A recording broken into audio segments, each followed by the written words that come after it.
Friends good morning. मैं हूं सफीर रहमान और आप लोग देख रहे हैं आइए जानते चैनल। आइए जानते चैनल में आप सभी को बहुत बहुत स्वागत है। फ्रेंड्स मैं आप लोगों के लिए हर रोज़ एक लेटेस्ट अपडेट लेकर आता हूं। आज फिर से मैं आप लोगों के लिए लाया हूं एक बहुत ही बढ़िया लेटेस्ट अपडेट। तो फ्रेंड्स वीडियो को फर्स्ट से लेकर लास्ट तक ज़रूर देखें। अगर आप लोगों को वीडियो अच्छे लगे तो प्लीज़ एक लाइक करें ताकि आप लोगों के जो प्यार है वो प्यार हमारे साथ हमेशा के लिए बने रहे। आज के जो लेटेस्ट अपडेट है ये अपडेट निकल कर आई है बिहार के सीतामढ़ी से। रविवार से डीएलएड के सभी अध्ययन केंद्र होंगे संचालित। अगर हम डिटेल्स में यहाँ पर देखें तो डिटेल्स में भी बताई गई है राष्ट्रीय मुक्त विद्यालय शिक्षा संस्थान द्वारा जिले में बनाई गई सभी 57 अध्ययन केंद्र पर डीएलएड का वर्ग संचालन शुरू हो जाएगा।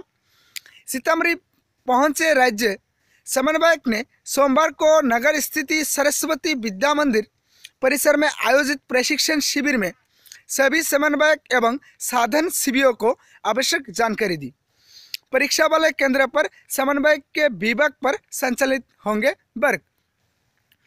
अगर यहाँ पर देखें तो यहाँ पर बताई गई है डीएलएड वर्ग संचालन को लेकर राज्य समन्वयक ने सभी केंद्र समन्वयकों एवं साधन शिविरों को जानकारी देते हुए कहा है कि जिन केंद्र पर परीक्षा संचालन किया जा रहा है वैसे केंद्र पर शनिवार का वर्ग संचालन केंद्र समन्वयक अपने विवेक के अनुसार करेंगे। तो जो वर्ग संचालन हो रहे हैं केंद्र पर तो वहाँ पर हो रहे थे शनिवार को, तो शायद शनिवार से चेंज कर दिए जाएंगे, इस तरह से यहाँ पर बताई गई है।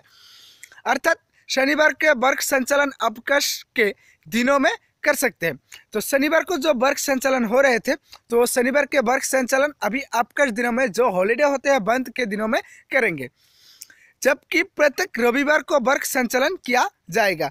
तो रविवार को भी क्या करेंगे, वर्ग संचालन करेंगे। जो हॉलीडे पड़ता है उस हॉलीडे में वर्ग संचालन करेंगे ताकि जो स्कूल में टीचर्स पढ़ा रहे हैं उस स्कूल में टीचिंग करने में कोई प्रॉब्लम ना हो, बच्चों को कोई प्रॉब्लम ना हो, इसलिए हॉलीडे के दिन और रविवार को वर्ग संचालन करेंगे, ऐसा बताई गई है। अध्ययन केंद्र पर होगी शिक्षार्थियों की काउंसलिंग। डीएलएड के शिक्षार्थियों के लिए जिले में कुल 57 अध्ययन केंद्र खोले गए हैं। शिक्षार्थियों को पीसीबी क्लास में शामिल होने के पूर्व अध्ययन केंद्र पर काउंसलिंग करानी होगी। इसके लिए शिक्षार्थियों को 2 फोटो संबंधित स्कूल के प्रधान अध्यापक द्वारा निर्गत अनापत्ति प्रमाण पत्र, आधार कार्ड एवं एनआईओएस द्वारा निर्गत परिचय पत्र की अभिप्रमाणित 2 प्रतियों में जमा करना होगा। तो स्टडी सेंटर पर क्या करना होगा, वहाँ पर आपको लाना होगा अनापत्ति प्रमाण पत्र। साथ ही यहाँ पे बोला गया है कि आप जिस स्कूल में पढ़ा रहे हैं उस स्कूल का जो प्रधान अध्यापक है, प्रधान अध्यापक द्वारा निर्गत अनापत्ति प्रमाण पत्र, साथ ही आधार कार्ड एवं एनआईओएस द्वारा निर्गत परिचय पत्र, जो आप लोगों को आइडेंटिटी कार्ड दी गई थी वो आइडेंटिटी कार्ड की जो 2 कॉपी जेरोक्स कॉपी आपको लेके जाना है। 12 फरवरी तक जमा कर सकेंगे असाइनमेंट। तो अगर असाइनमेंट की बात करें तो असाइनमेंट का लास्ट डेट यहाँ पर बताई गई है कि 12 फरवरी तक आप आपके असाइनमेंट जमा कर सकते हैं। राज्य समन्वयक ने स्पष्ट करते हुए कहा है कि शिक्षार्थियों किसी भी तरह से कॉपियों में लिखा हुआ असाइनमेंट जमा कर सकते हैं। तो आप जैसे बहुत ही कमेंट्स मुझे मिल रहे थे कि हम कैसे कॉपी पर असाइनमेंट बनाएं, तो आप किसी भी कॉपी पर आप असाइनमेंट बना सकते हैं, चाहे वो रोल वाले कॉपी हो या फिर प्लेन पेपर हो या फिर क्लासमेट की कॉपी हो। आप कोई भी कॉपी पर आपके असाइनमेंट तैयार कर सकते हैं। मैं आप लोगों को ये पहले भी बता चुकी हूँ। इसके लिए उन्हें 12 फरवरी तक समय दिया जाता है। व्यक्तिगत संपर्क कार्यक्रम के अनुसार प्रशिक्षण एनआईओएस के निर्देश के आलोक में व्यक्तिगत संपर्क कार्यक्रम पीसीपी सूची के अनुसार अध्ययन केंद्र पर डीएलएड के शिक्षार्थियों को प्रशिक्षण दिया जाएगा। तो जो ये बात आप लोगों को पता ही है कि आप लोगों के जो स्टडी सेंटर है वो स्टडी सेंटर पर अप्रशिक्षित शिक्षकों को प्रशिक्षण दिया जाएगा।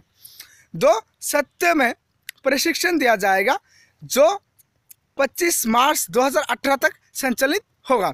तो 2 सत्र पर प्रशिक्षण दिया जाएगा और ये संचालित कब होगा, 25 मार्च 2018 को। तिथिवार पाठ्य कोड के आधार पर दिया जाएगा प्रशिक्षण। प्रत्येक बैच में 100 शिक्षार्थियों का शामिल किया गया है। पीसीबी सूची के आलोक में शिक्षार्थियों को 15 दिन क्लास करना है। शिक्षार्थियों की 75% उपस्थिति अनिवार्य होगी। तो ये बात आप लोगों को पता भी है, शायद किसी को पता नहीं है। मैंने आप लोगों को पहले भी बता चुकी हूँ कि आप लोगों को स्टडी सेंटर पर 15 दिन क्लास करना है, और उस 15 दिन में अगर आप 1-2 दिन मिस कर देते हैं तो आपको 100% 75% आपको क्लास करनी होगी। अगर आप 75% डेज स्टडी सेंटर पर पीसीपी क्लास में अटेंड नहीं होते हैं तो इसके लिए आपको आपके मेडिकल सर्टिफिकेट शो करने होंगे स्कूल जो आपके स्टडी सेंटर है, स्टडी सेंटर के कोऑर्डिनेटर के हाथों में।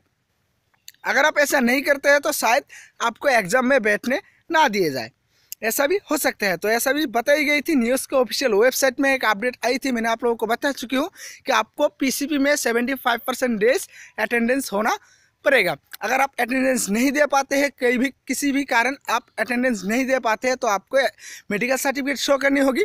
अगर मेडिकल सर्टिफिकेट नहीं शो कर पाते हैं तो एनआईओएस के ऑफिशियल वेबसाइट में ये साफ साफ लिखा हुआ था कि आपको एग्जाम में बैठने नहीं देंगे। प्रमाण पत्र के आधार पर भेजे जाएंगे परीक्षा प्रपत्र। तो परीक्षा प्रपत्र जो है वो प्रमाण पत्र के आधार पर भेजे जाएंगे।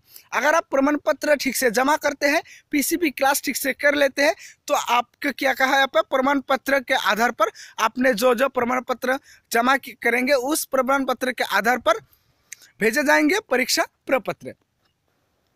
पीसीपी के तहत शिक्षार्थियों के वर्ग कक्ष में 75% उपस्थिति के आलोक में अध्ययन केंद्र कोऑर्डिनेटर द्वारा प्रमाण पत्र निर्गत किया जाएगा। प्रमाण पत्र के आधार पर ही शिक्षार्थियों को परीक्षा प्रपत्र भरने की अनुमति दी जाएगी। अगर आप प्रमाण पत्र अच्छी तरह से भरते हैं, अच्छी तरह से जमा करते हैं, तभी आपको एग्जाम के लिए जो फॉर्म आएगा वो फॉर्म आप फिलअप कर सकेंगे, नहीं तो आपको एग्जाम फॉर्म फिलअप करने नहीं दिए जाएंगे। प्रमाण पत्र के आधार पर ही शिक्षार्थियों को परीक्षा प्रपत्र भरने की अनुमति दी जाएगी। सभी असमन्वयक को निर्देश दिया गया है कि वे शिक्षार्थियों का पीसीपी एवं उपस्थिति विवरण को डीएलएड समन्वयक के वेबसाइट के माध्यम से अपलोड करना सुनिश्चित है। तो अगर आप पीसीबी क्लास अटेंड नहीं करते हैं, पीसीबी क्लास में 75% डे से भी आप कम क्लास करते हैं, तो आपके जो अटेंडेंस होंगे वो अटेंडेंस ऑनलाइन पर न्यूज़ को भेजे जाएंगे कि आपने कितने दिन क्लास किए हैं। अगर आप 75% डे से कम क्लास करते हैं तो आप एग्जाम में नहीं बैठ पाएंगे। यहाँ पर भी यही बताई गई है, अगर आप फॉर्म नहीं फिलअप कर पाएंगे तो आप एग्जाम कैसे देंगे। तो बात एक ही हुआ, तो आपको 100% क्या करना होगा, 75% डेज क्लास करना अनिवार्य होगा। आप 75% क्लास स्टडी सेंटर पर जाकर जरूर करें।